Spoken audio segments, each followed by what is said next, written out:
지난주 어떻게 보내셨습니까? 저는 지난 한 주를 이렇게 돌이켜 보면 제게 놀라운 사실이 하나 있다라는 걸 우연히 발견하게 됐습니다. 그게 뭐냐면 분명히 상대가 저를 불편하게 합니다. 그래서 마음이 불편하고 시끄러운데 제 태도, 나 또는 말하는 게 친절해졌다는 겁니다. 그래서 어느 날 그냥 그 무심코 지나갔었는데 제게 그런 변화가 있었다라고 하는 것을 발견하면서, 물론 아주 완전한 건 아니에요. 완벽한 건 아니지만 이렇게 훈련을 하고 말씀에 깨어 있고 경건의 훈련에 이렇게 정진하려고 하는 그런 태도와 삶의 방식이 이렇게 말씀이 내게 이렇게 변화를 주고 있구나. 그리고 이제 저도 60이라는 나이가 적은 나이 아니거든요.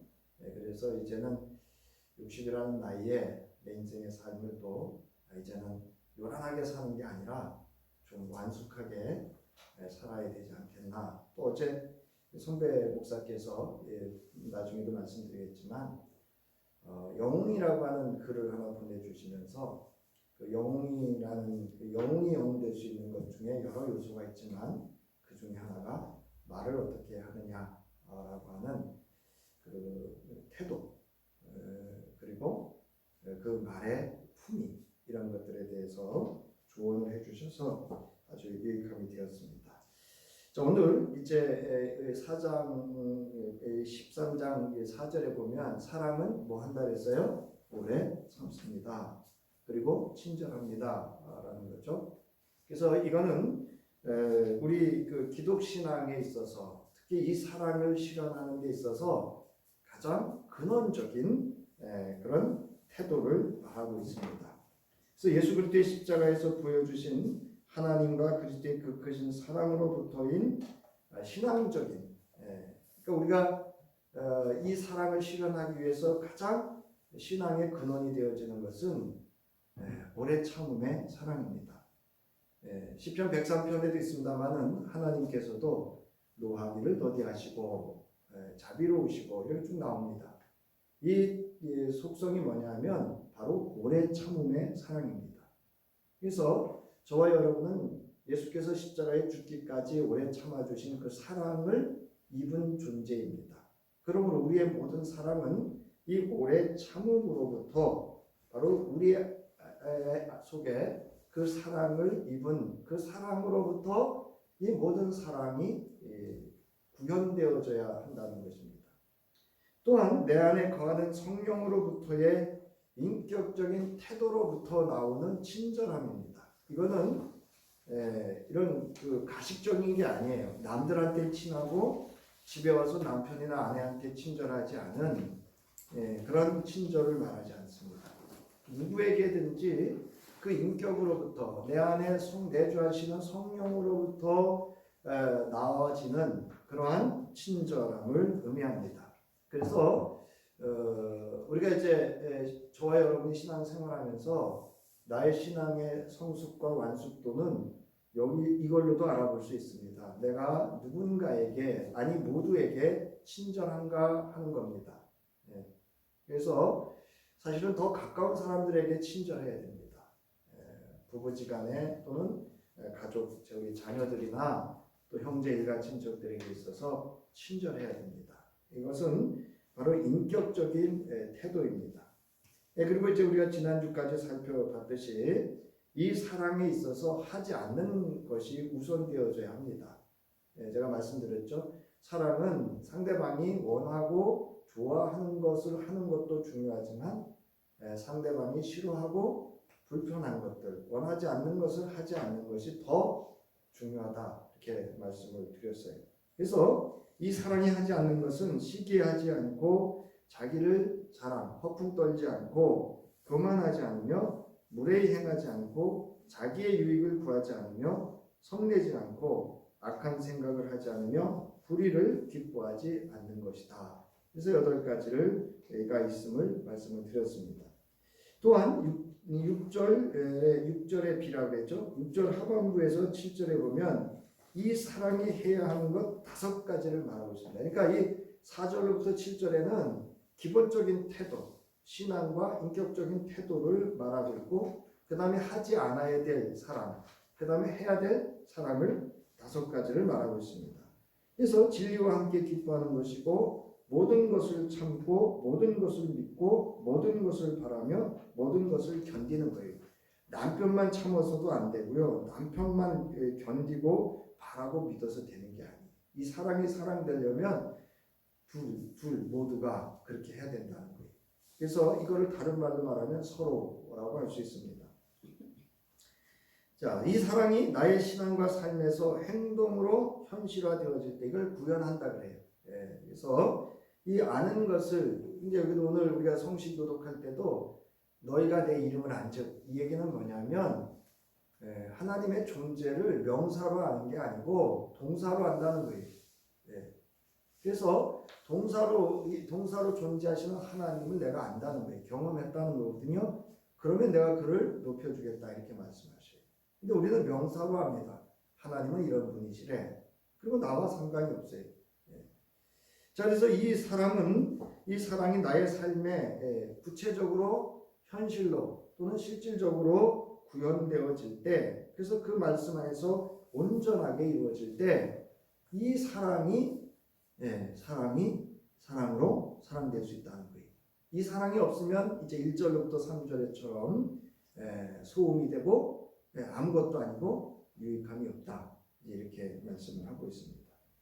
자, 그래서 이것은 궁극적으로 무슨 말씀인가 하면, 제가 이제 이 말씀을 준비하면서 히브리서 12장 1절부터 2절의 말씀이 생각났습니다. 거기 보면 2절에 믿음의 주요 또 온전케 하시는 인 예수를 바라보자 그랬어요. 그러니까 우리는 사람을 바라보는 것이 신앙이 아닙니다. 우리의 신앙은 예수를 바라보는 것임을 믿으시기 바랍니다. 그래서 예수를 바라보고 남편을 보고, 예수를 바라보고 아내를 보고, 자녀를 보고, 이웃과의 관계를 보고, 사회를 볼 수 있어야 돼요. 사회를 보고 예수를 바라보는 그걸 거꾸로죠. 그렇게 해석이 되어지면 안 돼요.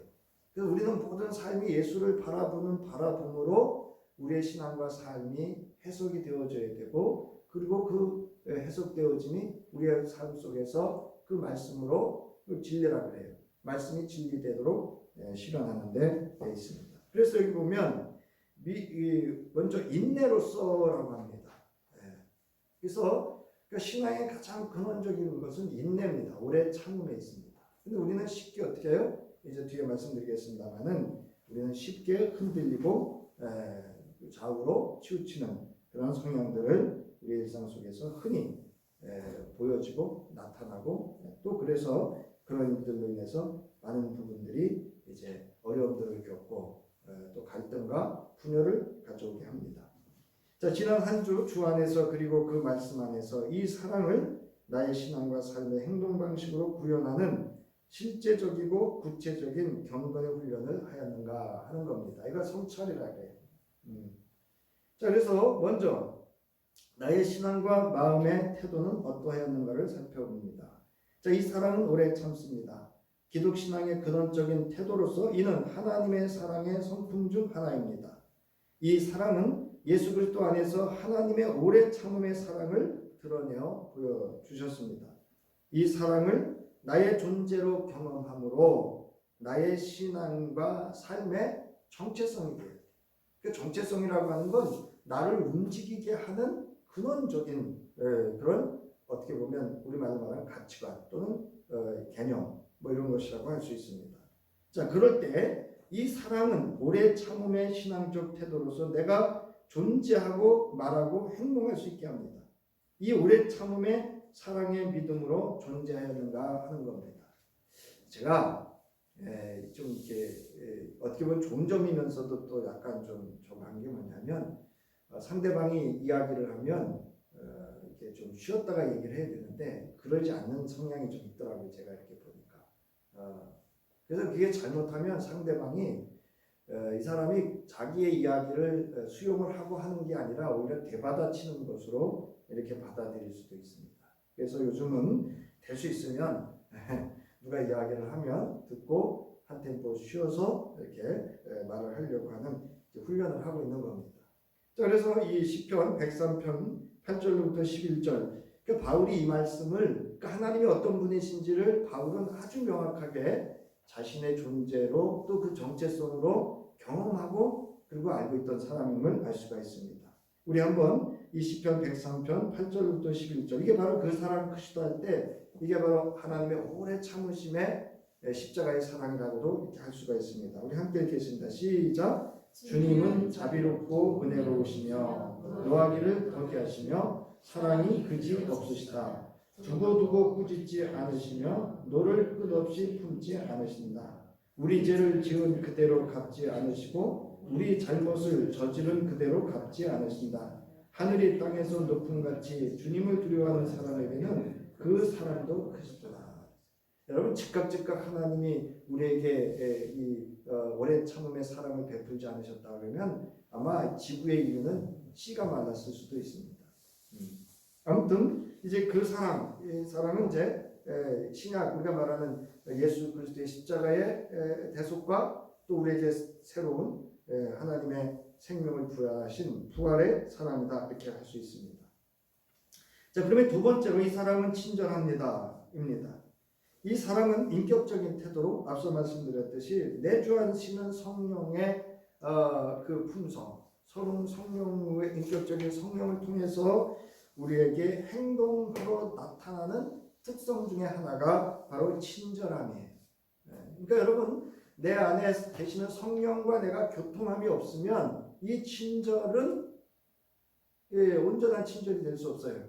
누군가에게는 친절하실 수 있고 누군가에게는 거칠고 불친절할 수 있어요. 오히려 편안한 관계일수록 더 그럴 수 있습니다. 그래서 저나 여러분이나 이제 내주하시는 성령과 함께 나를 통제하고 절제하고 이렇게 하는 성숙한 그런 내적인 성령의 품격을 가진 친절한 사랑을 할 수 있기를 주의 이름으로 축원합니다. 대부분 원하는 게 뭐예요? 친절하게 말하면 여러분 충돌할 일이 그리 없습니다. 자, 과연 나는 친절한 존재와 정체성으로 경건의 훈련과 신앙생활을 하였는가? 그리고 그 과정과 결과는 어떠하였는가? 여러분, 친절하면 누구에게 유익이 있을까요? 내게 유익이 있습니다. 내가 막 격동하고요, 거칠고요, 말을 막 이렇게 하고 나면 어떻게 돼요? 가슴도 막 흥분되고 행동도 거칠어지고 결국 그런 거예요. 관계가 이렇게 흐트러지고 또 분열이 오고 이렇게 되면 얼마나 불편해요. 누가 불편합니까? 상대방은 저 방 들어가서 푹푹 자요. 나만 이 방에서 지금 잠 못 자고 힘들지. 무슨 얘기인지 아셔요? 내가 힘듭니다. 자, 그 다음에 두 번째로 이제 이 사랑을 어떻게 나로 하여금 행동화하여 실제적이고 구체적인 삶의 방식으로 살았는지를 우리가 한번 돌아보겠습니다. 자, 이 사랑은 시기하지 않습니다입니다. 자, 이 사랑은 여러분 미워하지 않는 거예요. 아주 중요합니다. 우리가 모든 사랑에 있어서 온전한 사랑이 되지 못하면 사실은 미워함에 있습니다. 그래서 미워하지 않는 것이 아주 중요합니다. 그래서 이 단어는 시기와 미워하지 않는 것, 즉 이 사랑을 구체적으로 실현하는 삶의 방식에 이것에 있어서 첫 번째임을 여러분이 기억해야 됩니다. 미워하지 않는 것. 근데 미움이라고 하는 건 궁극적으로 시기와 질투로부터 온다라고 하는 거예요. 그래서 여기 누구죠? 제가 이 자료를 인용을 했는데 그 문 박사의 생활 속 지혜라고 중앙신문에 어제 일자로 나온 기사 중에 칼럼이죠. 그래서 이 문 박사라는 분이 문재준인가 하는 분인데요. 아무튼 이분이 이제 시기와 질투의 사전적인 의미, 그리고 아리스토텔레스가 이제 이거를 어떻게 또 정의를 했는가. 그래서 이 시기는 여기 나와 있습니다. 시기는 주변 사람에게 있는 좋은 것을 보면 그 사실 때문에 불편해지는 것을 이제 시기, 남이 잘 되는 거 못 보는 거예요. 그 다음에 질투는 뭐냐면 초점이 자신에게 있는데 다른 사람은 있는데 나는 없을 때 하는 게 질투라고 합니다. 이렇게 이제 아리스토텔레스는 이렇게 시기와 질투를 이제 구분을 했다고 합니다. 근데 여기서 있어서는 남이 잘 되는 것에 있어서 지금 하는 시기예요. 그러니까 이 고린도 교회가 영적 시기심에 빠져 있었거든요. 그래서 더 큰 은사, 더 큰 은사. 근데 이제 궁극적으로 바울이 이야기한 것은 더 큰 은사는 뭐냐? 이 모든 것들을 시기하지 않는 사랑이다, 이렇게 얘기를 합니다. 그러니까 여러분, 누구든지 주 안에서 잘 되는 일이 있으면 함께 기뻐할 수 있기를 바랍니다. 그게 여러분 진짜 성숙한 거예요. 왜 남이 잘 되는 걸 이렇게 못 견뎌? 그거는 저 세속에 있는 사람들, 그것도 천박한 사람들이 하는 일이에요. 우리 교회 그리스도 공동체에서는 사실은 시기가 있어서는 안 되겠죠. 그것이 영적 시기든 아니면 우리가 살아가는 삶에 있어서의 시기든. 제가 어느 교회에 있을 때 장로의 아들이 서울대학을 가고 뭐 이렇게 잘하니까 목사님이 당신 아들은 서울 법대를 갔다고. 아이고 이렇게 가서 떡까지 다 해먹었네. 알고 봤더니요 거짓말이었어요. 이 시기심이 이제 지금 그런 거죠. 그 아이 지금 목회를 해요. 근데 그분을 이제 자격 심사를 했던 목사님들이 이야기를 하는데 한국 교회가 너무 감리가 걱정된다 그러시더라고요. 한숨을 푹 쉬더라고요. 영어 시험을 보는데요 한글로 다 답을 써놨더래요. 그것도 지 하고 싶은 말을 써놨더래요.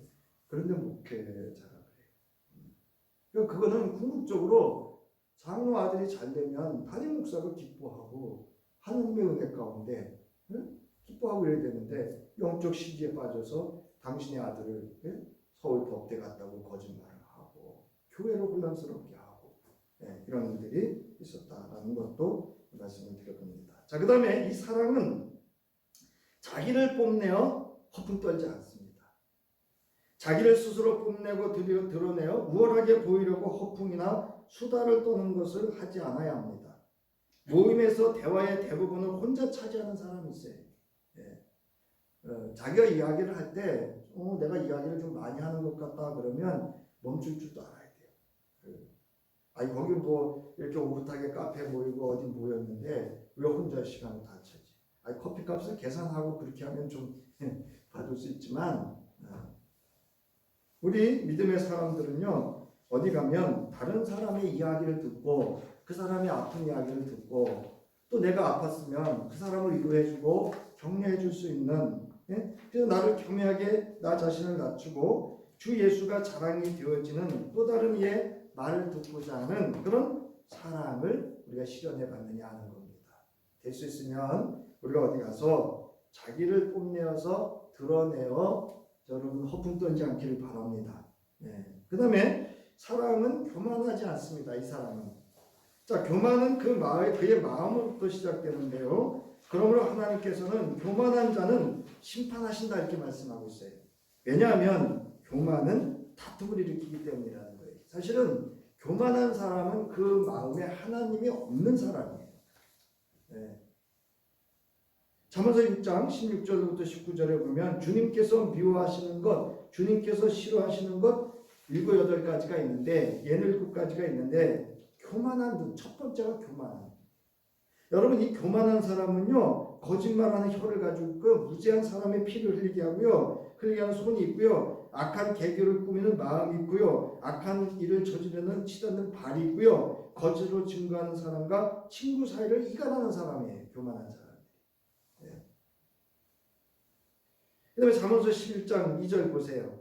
교만한 사람에게는 수치가 따르지만 겸손한 사람에게는 지혜가 따른다. 이게 무슨 얘기냐면요. 교만한 사람의 삶의 결과는 수치고 겸손한 자의 삶의 결과는 지혜를 얻는다. 이렇게 되어 있어요. 여기서 지혜는요. 사실은 잠언서의 지혜는 하나님의 말씀을 의미합니다. 자, 우리 잠언서 13장 10절 함께 읽겠습니다. 시작. 교만에서는 다툼만 일어날 뿐이다. 지혜 있는 사람은 충고를 받아들인다. 누가 이렇게 충고를 하면요. 겸허한 사람은 받아들여요. 근데 교만한 사람은요. 다툼을 일으킵니다. 여러분 교만한 사람이 다른 사람 말 들어요? 안 들어요? 안 듣습니다. 그러니까 여러분 내 자신을 살펴서 누군가가 나에게 어떤 말을 할 때 권면과 충고나 훈계를 할 때 내가 이걸 잘 받아들이는지 안 받아들이는지를 살펴봐야 돼요. 그러지 않으면 내가 교만할 수도 있겠구나. 이렇게 자기를 살펴보는 것이 필요합니다. 그래서 우리 이 사람은 교만하지 않습니다. 자, 그 다음에 네 번째로 이 사랑은 무례히 행하지 않습니다. 다른 이를 미워하고 자기를 드러내 허풍을 떠는 이는 교만한 이입니다. 그리고 교만한 이는 무례합니다. 앞서서 말씀드렸지 교만한 눈을 가진 사람은요, 피 흘리는 손을 가졌고요, 이간을 하고요, 거짓말을 하고요, 죄 짓는 일에 열심히 악한 일에 쫓아다니고요, 부지런합니다. 이 사람들이. 기독인은 기독 윤리를 갖춘 기독 교양을 갖추어야 돼요. 그래서 무례히 행하지 않아야 돼요. 제가 가끔 말씀드렸잖아요. 동네 사람들이요, 같이 앉아서 막 수다 떨고 놀다가도요, 집에 가서 얘기한다니까요. 아유, 그분은 교회 다닌다면서도 그래? 이렇게 한다니까요. 이 얘기는요, 제가 들었기 때문에 여러분에게 이야기하는 거예요. 저희 아버지 어머니 예수 안 믿을 때요, 동네 갔다 오시면요, 얘기를 하셔요. 같이 가서 뭐 윷놀이 하시고 막 놀고 오셔가지고는 아이고 그 엄마는 저기 교회 다닌다는데도 그래? 이러시더라고요. 지금은 이제 안 그러시죠. 그래서 여러분 우리는 기독 교양을 갖추어야 돼요. 여러분 기독교 윤리라는 게 있어요. 이거를 잘 이렇게 알아서 교양 있는 언어나 그런 품행을 갖춰야 됩니다. 그래서 누군가로부터 무례하다라고 하는 그런 느낌이나 경험을 갖지 않도록 이렇게 해야 되는 것이 바로 이 사랑입니다. 그래서 여러분 잠언서 21장 24절 보세요. 우리 함께 읽겠습니다. 시작. 교만하고 건방진 사람을 오만한 자라고 하는데 그런 사람은 우쭐대며 무례하게 행동한다. 이거 당연하죠. 겸허한 사람이, 겸손한 사람이 어떻게 무례하겠어요? 자기를 드러내서 자랑하고, 오만하다는 건 뭐냐면요, 자기가 앉아서는 안 될 자리에 자기가 앉는 걸 말해요. 담임 목사는 가만히 있는데 자기가 마치 담임 목사처럼 교회를 막 이러고, 집에 아버지가 가만히 있는데 뭐 그래서 자녀 중에 누가 아버지처럼 막 이러면 안 된다는 거예요. 이게 무례하다는 거죠. 자, 그럼 오늘은 이제 더 이어서 이 사랑을 어떻게 우리가 구체적으로 하지 않는 사랑을 표현할 것인가. 자, 그래서 이 사랑은 함께 하시기 바랍니다. 자기의 이익을 구하지 않습니다. 자, 이 사랑을 구체적인 신앙의 현실로 실현하는 지침 다섯 번째 사랑의 속성은 자기의 이익을 구하지 않는 겁니다. 즉, 자기의 이익, 유익은 그 자신의 것을 찾는다는 말로서, 즉 자신의 이득만을 취하고자 하는 이기주의라 할 수 있습니다. 이러한 모습은 고린도 교회 공동체 안에서 찾아볼 수 있었어요.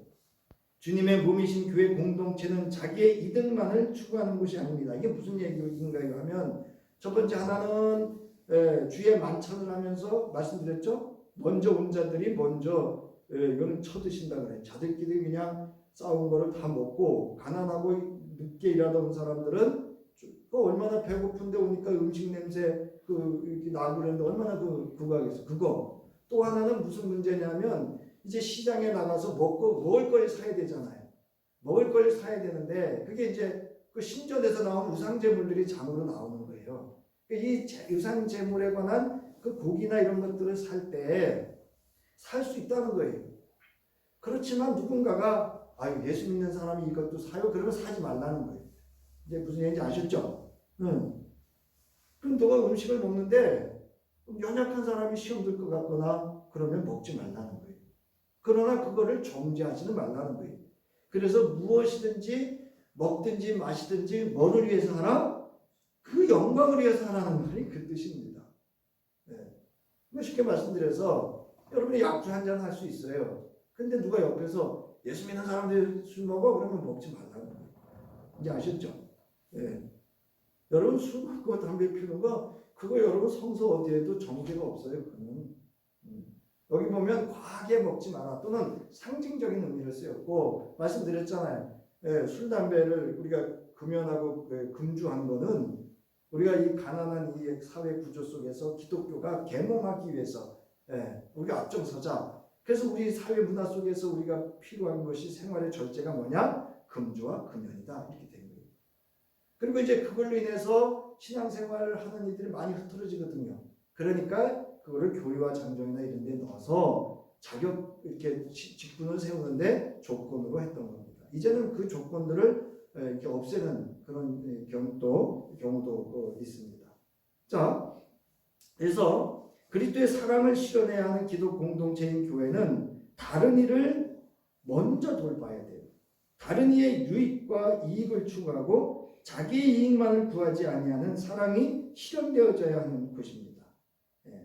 나의 지연, 학연, 혈연이야만 한다거나 내 것만, 내 몫은 챙겨야 한다는 것 등이 이에 해당할 수 있어요.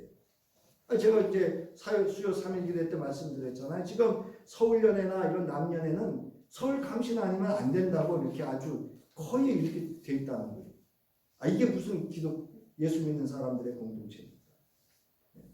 그리고 또 한 가지 뭐냐면 여기 이건 쉽게 들 수 있어요. 그 주방에서 이제 반찬이 남거나 이러는데 어느 목사님이 그런 이야기를 하더라고요. 자기가 교회 정식 먹는 걸 없앴대요. 그래서 왜 그러시냐 했더니 정식 먹기 전에 자기들 거를 다 써놨더래. 이렇게 봉지에다 쫙 써놨더래. 그래서 없앴대요. 내 거를 챙기기 전에 혼자 사는 노인이나 아니면 이웃집에 혼자 사는 분들 이런 걸 챙기면 이해가 되는데 자기 먹겠다고 그렇게 식사도 끝나지 않았는데 다 챙겨놨더래요. 그러면서 이거 누구 거 이렇게 그래서 없앴대요. 그거는 여러분 있어서는 안 되는 사실 그건 엄청나게 무례한 행동이에요. 사실은 남아서 이렇게 좀 나누고 이런 것들이야 충분히 이해하고 또 있을 수 있는 거고 어떻게 보면 또 바람직한 것이기도 하지만 그렇습니다. 자, 그래서 여러분 이 빌립보서 2장 1절부터 4절과 11절에 보면 그러므로 그리스도 안에서 여러분에게 무슨 격려나 사랑의 무슨 위로나 성령의 무슨 교제나 무슨 동정심과 자비가 있거든 여러분은 같은 생각을 품고 같은 사랑을 가지고 뜻을 합하여 한 마음이 되어서 내 기쁨이 넘치게 하라는 거예요. 누가 이렇게 쌓아놨는데 누가 물어 이건 뭐야? 그럼 우리 옆집에 할머니 한 분이 혼자 계시는데 그분 거 싸드리려고 이렇게 했어. 그럼 그 한 마음이고 한 뜻이고 한 사람으로 실현하는 거예요. 근데 자기가 먹겠다고 하면 그거 물어봤다가 그 사람이 속으로 뭐라 하겠을 수도 있잖아요. 이해도 될 수도 있잖아요. 자, 그러면 4절을 보세요. 여러분은 자기 일만 돌보지 말고 서로 다른 사람들의 일도 돌보아 주십시오. 모두가 예수 그리스도는 주님이시라고 고백하여 하나님 아버지께 영광을 돌리게 하셨습니다. 라는 거예요. 그러니까 여러분 우리가 무슨 일을 항상 할 때는 이 일의 결과가 하나님이 기뻐하실까? 또 어느 성도에게나 이게 시험이 들거나 걸림돌이 되지 않을까를 한 번쯤 자기를 돌아보고 또 다른 일을 돌아볼 수 있어야 합니다. 저희가 이제 뭐 저희 교회는 지금 규모가 작지만 뭐 이렇게 반찬 남으면 뭐 이렇게 전도할 때 혼자 계신 노인분들에게 이렇게 잘 싸서 이렇게 전달해 주는 것도 또 하나의 좋은 것이 아닐까 이렇게 생각이 되어집니다. 그래서 여기 지금 고린도전서 10장 앞서 말씀드렸던 것처럼 시장에 파는 건 나오잖아요. 근데 여기 10장 24절에 아무도 자기의 유익을 추구하지 말고 남의 유익을 추구하십시오라고 바울이 권면하는 거예요. 그러니까 지금 이 고린도 교회 공동체가 자기 유익만을 추구하는 거예요. 그래서 바울이 이제 그렇게 해서는 안 된다. 그러면서 여러분 32절 보세요. 31절, 32절, 33절 한번 같이 읽겠습니다. 시작. 그러므로 여러분은 먹든지 마시든지 무슨 일을 하든지 모든 것을 하나님의 영광을 위하여 하십시오. 여러분은 유대 사람에게도 그리스도 사람에게도 하나님의 교회에도 걸림돌이 되지 마십시오. 나도 모든 일을 모든 사람의 마음에 들게 하려고 했습니다. 그것은 내가 내 이로움을 구하지 않고 많은 사람의 이로움을 추구하여 그들이 구원을 받게 하려는 것입니다. 이거 여러분 비 맞히는 거 아니에요, 여러분. 궁극적인 목적이 있다는 거예요. 그를 하나님의 구원에 이르도록 하는 데 있다는 거예요. 그러니까 이거는 아주 지혜로운 영적 지혜와 분별력이 필요한 그러한 사랑의 실현이 되어져야 됩니다. 자, 그 다음에 이 사랑은 함께 하시기 바랍니다. 성내지 않습니다. 이 사랑은 구체적인 신앙에 실현하는 지침 6번째의 사랑의 속성입니다. 바울은 고린도 교회의 당면한 상황과 함께 이를 넘어서야 한다는 거예요. 그러니까 고린도 교회의 당면한 문제에 있어서 문제는 뭐냐? 성내는 거예요. 그러니까 공동체가 모여서 이런 경우는 예를 들면 이거예요. A 집사님이 방언을 받았어. 근데 B 집사가 있다가 그것도 방언이냐? 이제 이렇게 시작되는 거예요. 그러니까 이제 바울이 이야기를 하잖아요. 방언을 받으면 뭐를 받아야 된다 그래요? 네? 통전을 받아야 된다는 거예요. 그래야 교회의 덕이 된다는 거예요. 아무튼 이제 어떤 사안에 대해서 그러니까 이제 논쟁이 일어나고 특히 이제 이 부분은 바울을 대적하고 대항하는 데 있어서 거짓 교사들이 또는 파를 나는 개바판이 무슨 이게 파를 나는 이들이 만날 때마다 썩내는 거예요. 여러분 보세요. 교회에 어떤 사안이 있을 때 뭐 장로파, 권사파, 목사파 이렇게 나눠보세요. 그 사람들이 온유하게 하든가요? 썩내든가요? 썩냅니다. 다른 사람을 분노하게 하는 것을 만드는 것을 의미합니다. 그러나 오늘 본문에서 성내지 않는다는 뜻은 자극되는 언어나 행동에 있어서도 쉽게 각을 세워 반응하거나 분노하지 않는다는 거예요. 그냥 누가 말 한마디 뭐 하면 그냥 발끈해가지고 소리 높이고 성내고 이러지 않는다는 거예요. 그러니까 이거는 누군가를 화나게 하는 것이기도 하지만 누군가가 나를 화나게 했을 때 그것에 반응을 어떻게 하느냐 하는 것을 의미하기도 합니다. 이 사랑은 다른 특히 가까운 사람에 의해 쉽게 화나지 않는 태도를 의미합니다. 이게 왜 가까운 사람인가 하면요. 자, 여러분 우리가 다른 이웃 사람들에게 화내는 거 쉬워요, 어려워요? 쉽지 않잖아요, 그죠? 근데 남편과 아내 사이는 쉽게 화를 냅니다. 자식들한테도 쉽게 화를 냅니다. 마찬가지예요. 믿음도 마찬가지예요. 이 그리스도 공동체에도 여러분, 뭘 서먹서먹하면 화낼 일이 없어요. 그런데 이제 수년 동안 신앙생활하면서 친밀도가 너무 높아지다 보면 편안한 관계가 되다 보면 썩낼 수 있어요. 그래서 특별히 우리가 이 부분은 이 사랑 실현을 위해서 우리가 이제 고려해야 되는 사랑의 속성입니다. 이 성내다라고 하는 헬라어 파록시노라고 하는 단어 보세요. 날카롭게 하다, 식초를 사람 옆에 두다, 분노케 하다, 자극하다 라는 의미를 가지고 있어요.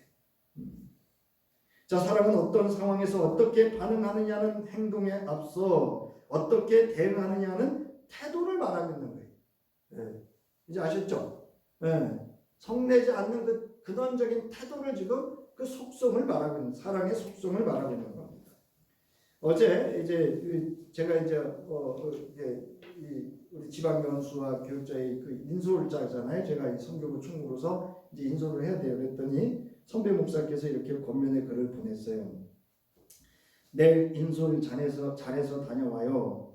어떤 일이 있어도 화가 난 얼굴이 아니고 화난 얼굴로 심정 틀리는 거 있어도 감싸 안으면서 옳고 그른 것 따질 일 생겨도 쓱 넘기면서 이 글을 보내오셨어요. 저도 이제 이렇게 제 인솔자를 많이 다니잖아요. 그래서 저 화 안 냅니다. 그리고 어떤 사안이 있어도 제가 이렇게 조정하고 일정을 변경해주고 들어주고 이렇게 그런 역할들을 제가 봐도 잘해요. 혼자 투덜대는 건 이제 방에 들어와서 숙소에 들어와서 투덜댈 때도 있지만 잘해요. 제 나름대로는.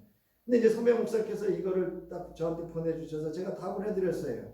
목사님 고맙습니다. 이렇게 제가 이렇게 생각하는 걸 한번 이렇게 툭 쳐줘서 제가 그걸 이렇게 다시금 정립할 수 있는 기회가 돼서 기회를 주셔서 고맙습니다. 그래서 제가 정말 필요한 거거든요. 인솔자로서.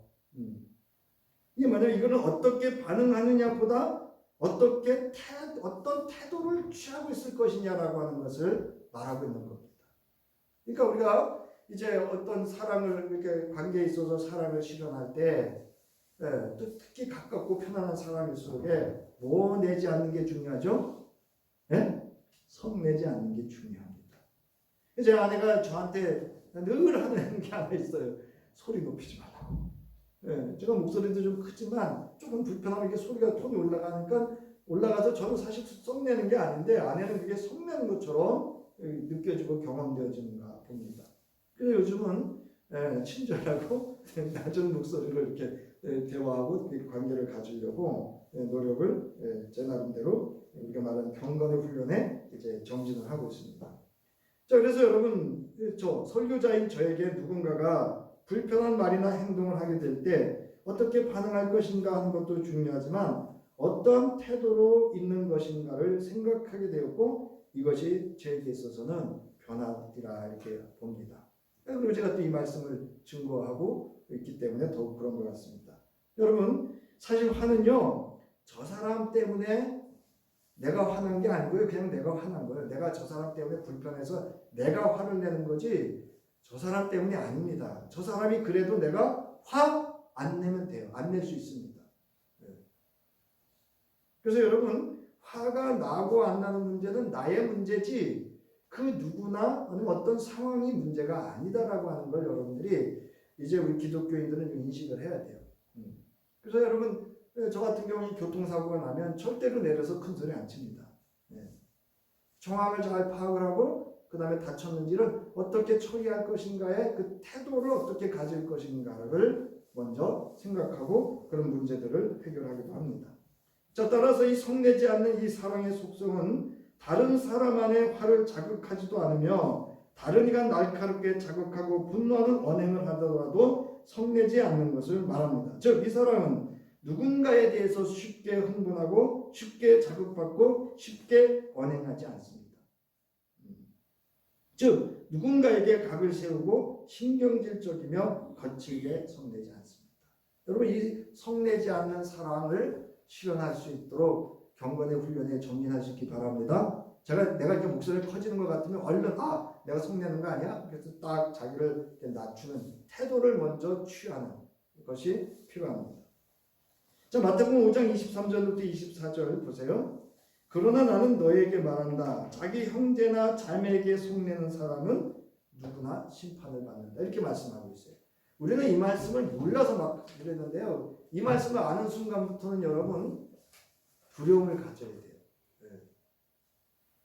자기 형제나 자매에게 얼간이라고 말하는 사람은 누구나 공의회에 불려갈 것이요 또 바보라고 말하는 사람은 지옥 불 속에 던져질 것이다. 그러므로 네가 제단에 제물을 드리려고 하다가 내 형제나 자매가 네게 어떤 원한을 품고 있다는 생각이 나거든 너는 그 제물을 제단 앞에 놓아두고 먼저 가서 내 형제나 자매와 화해하여라. 그런 다음에 돌아와서 제물을 드려라. 예배하라는 거예요. 근데 여러분 싸우고 있는 그 상태에서 화해하지 않고 와서 예배하면 이게 온전한 예배가 되겠어요. 또 예배를 기껏 잘 마치고 또 돌아가면서 왜 싸워? 예배 시간에 졸았냐는 그 왜 그래요? 누구만 예배 잘하면 돼요? 나만 잘하면 되지. 왜 거기 해서 가면서 썩내고 싸우고 그건 여러분 온전한 예배를 드린 성도의 신앙과 삶의 태도가 아닙니다. 자, 여러분 야고보서 그 다음 페이지 보세요. 우리 한번 야고보서 1장 19절부터 20절의 말씀 읽겠습니다. 시작. 사랑하는 형제 자매 여러분은 이것을 알아두십시오. 누구든지 듣기는 빨리 하고 말하기는 더디하고 노하기도 더디하십시오. 노하는 사람은 하나님의 의를 이루지 못하기 때문입니다. 하나님도 노하지 않는데 왜 본인이 그 일에 뭘 그렇게 목숨을 걸고 화를 내고 이렇게 노합니까? 그래서 이 사람은 성내지 않습니다. 그 다음에 이제 이 사람은 따라하시기 바랍니다. 악한 생각을 하지 않습니다. 이게 무슨 얘기냐 하면 복수하지 않는다 이 뜻이에요. 그래서 그 새번역 성서에는 이렇게 되어 있어요. 원한을 품지 않습니다. 공독번역 개정판에는 앙심을 품지 않습니다. 라고 하는 거예요. 그래서 여기 생각하다라고 하는 건 이제 어떻게 무슨 일을 꾸밀까 이렇게 상상하는 거예요. 그래 여러분 생각 속에는 생각하다 보면 그 사람 결국 뭐 하는지 알아요? 생각으로 살인합니다. 죽여버려야지 이렇게 나갑니다. 여기 악이라고 하는 것 보세요. 여기서 악이라고 하는 이 헬라어 카코스는 여기서 말하는 건 단순히 인간의 죄성으로 행해지는 언행에 있어서의 악이 아니라 이거는 상대에 대한 적대심과 보복심을 가지고 고통을 주려는 의도에서 악한 생각을 품고 있는 것을 말하는 것입니다. 그래서 본문에서 악한 것은 다른 사람에 의해 행해진 일을 가리키는데 그것에 대해서 생각하지 않는 것을 뜻하는 무슨 얘기냐면 누가 나한테 나쁜 짓을 했어요. 근데 거기 이제 내고 빠지는 거예요. 네가 나한테 이래? 그래서 나도 이제 복수하고 안갚음을 하려고 하는 것. 이걸 말하는 거예요. 즉 누구의 탓으로 돌리다라는 의미로 그것 또는 그 일에 대하여 대항하지 말라는 의미로 사용되었습니다. 이 말이 우리말 중에 아주 좋은 말이 하나 있는데 똥이 네? 무서워서 피합니까? 더러워서 피합니까? 네, 그 말 있잖아요. 자, 우리 주변에 보면 이제 이혼숙녀캠 이런 거 보면 이래요. 내가 그랬잖아. 그러니까 나도 그러는 거야. 그래가지고 상대방을 이렇게 응징이라 그래요. 상대방을 이렇게 어떻게 고쳐보려고 하는데요. 절대 안 고쳐집니다. 점점 강화만 되죠. 그래서 결국 뭐 하느냐? 제가 이제 나중에 들어보니까 그 이혼숙녀 캠프의 투경 부부 있잖아요. 이혼했대요. 결국 그거예요. 네가 그래서 나도 그랬다.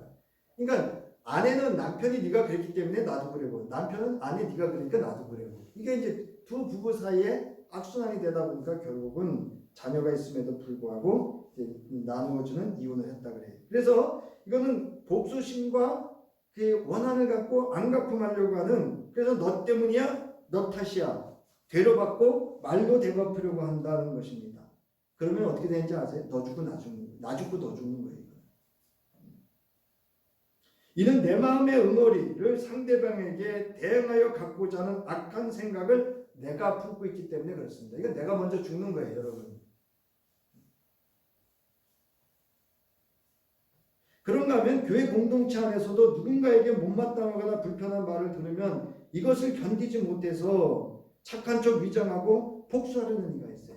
그래서 그 사람의 흉화물, 그러니까 친했을 때 그 사람이 무슨 얘기한 것에 대한 그 사람의 개인적인 비밀이나 A집사나 B집사한테 얘기한 거를 이제 A집사한테 가서 또 얘기하고 B집사가 이 사람이 이렇게 얘기했대, 이렇게 하면서 그걸 안 갚으려고 그래요. 되게 복수하려고 그래요.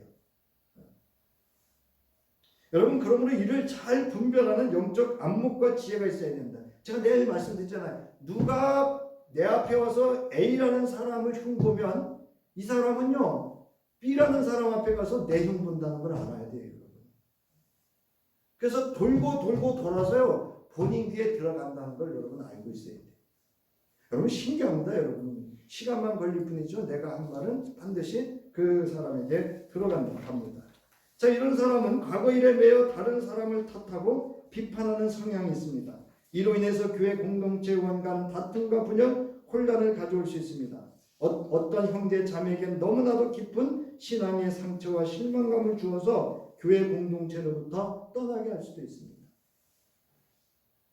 사람은 선으로 악을 극복하고자 하며 악을 악으로 갚기 위해 기록해 두지 않습니다. 이 사랑이 하나님께서 예수 그리스도를 통하여 계시하신 악을 이기고 세상을 구원하여 살리신 십자가의 죽음과 부활의 사랑이에요. 여러분, 이는이 눈은 눈으로는요 보상의 문제지 여러분 그거는 보복의 문제가 아닙니다. 여러분 그거 알고 계셔야 돼요. 네. 너가 저 상대방 눈을 다쳤으니까 너도 그거에 대한 보상으로 눈을 다치게 한대, 그거예요. 그건 그게 아닙니다. 자, 시편 103편 10절에 보세요. 우리 죄를 지은 그대로 갚지 않으시고 우리 잘못을 저지른 그대로 갚지 않으신다. 하나님에게 우리가 얼마나 많은 죄와 허물을 드러내 보여줍니까? 그러나 하나님은 그때그때마다 그것을 악한 생각으로 우리를 갚지 않으신다는 거죠. 바울은 이에 대해서 고린도후서 2장 5절부터 11절에서 자신과 공동체를 근심하게 한 사람들을 용서함으로 이런 태도를 구현합니다. 즉 이들의 허물을 용서하는 사랑으로 덮고 이 사랑에 악한 생각을 갖지 않는 사랑을 실현하도록 권면하는 거예요. 그러니까 지금 앞에서 이런 일들이 고린도 교회 안에 있는 거예요. 그러니까 당하는 사람 입장에서 너도 한번 당해봐라고 하는 마음의 생각을 가질 수 있는데 그거 하지 말라. 네의 사랑이다. 이렇게 말하는 거예요. 그래서 여러분 고린도후서 12장 5절부터 11절에 보면 누가 마음을 아프게 하였다면 실은 나를 마음이 아프게 한 것이 아니라 가장 않고 말해서 어느 정도는 여러분 모두를 마음이 아프게 한 거예요. 이게 무슨 얘기냐면 바울에 대해서 대적하고 핍박하고 박해하고 거짓으로 했던 그 거짓 교사나 이 팔을 나눴던 그 무리들에 의해서 바울에게 행했던 것이 그 공동체에게도 영향을 줬다는 거예요. 그래서 그 공동체 안에도 누군가에게는 상처가 됐고 믿음의 걸림돌이 되었다. 그러면서 하는 이야기가 이것에 대해서 여러분들이 용서해 주세요. 이렇게 얘기를 하는 거예요. 이 얘기 뭐냐면 나도 용서했어요. 그 얘기예요. 그러면서 그리고 위로해 주어야 합니다. 그 사람이 지나친 슬픔에 짓눌리는 일이 없도록 해야 합니다. 억울한 일이 없도록 해야 된다는 거예요. 자, 그러면서 그에게 사랑을 나타내어 보이기를 원합니다. 이거 이용하는 사람 있죠? 목사님은 사랑이 적어서 뭐 이러면서 목사는 사랑만 해야 되고 자기들은 그냥 아무렇게 해도 되고, 그거 아닙니다, 여러분. 목사도 사랑해야 되지만 성도도 뭐 해야 돼요? 사랑해야 되는 줄 믿으시기 바랍니다. 그 밑에 이제 베드로가 나오죠. 이제 나가는 말 보세요. 그래서 여러분 그렇게 해서 사탄에게 빼앗기지 말라는 거예요. 공동체의 어떤 모든 것들을. 자, 그러면서 이제 이 사랑을 나의 신앙과 삶에 있어서 구현하기 위해서 필요한 것이 있습니다. 베드로는 베드로전서 4장 7절부터 11절에서 이렇게 말씀을 하고 있습니다. 우리 함께 읽겠습니다. 시작. 만물의 마지막이 가까웠으니 그러므로 너희는 정신을 차리고 근신하여 기도하라.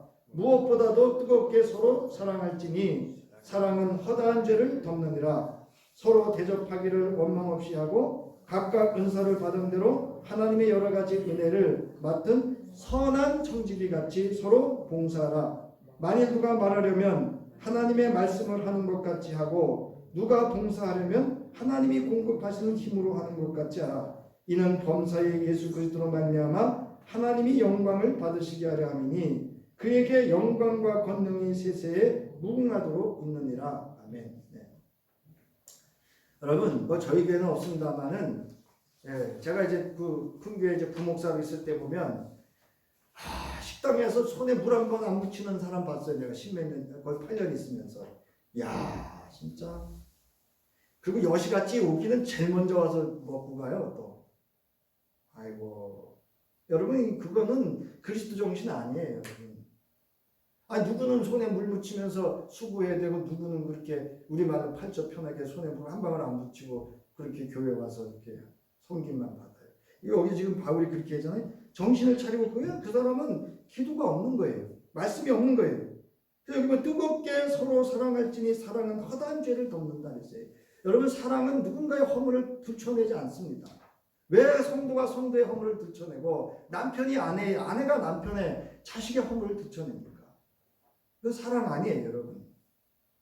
보세요. 그러면 서로 대접하기를 뭐 없이 하라고요? 원망 없이 하라고요. 왜 이렇게 원망을 하고? 가끔 은사를 받는 대로 보세요.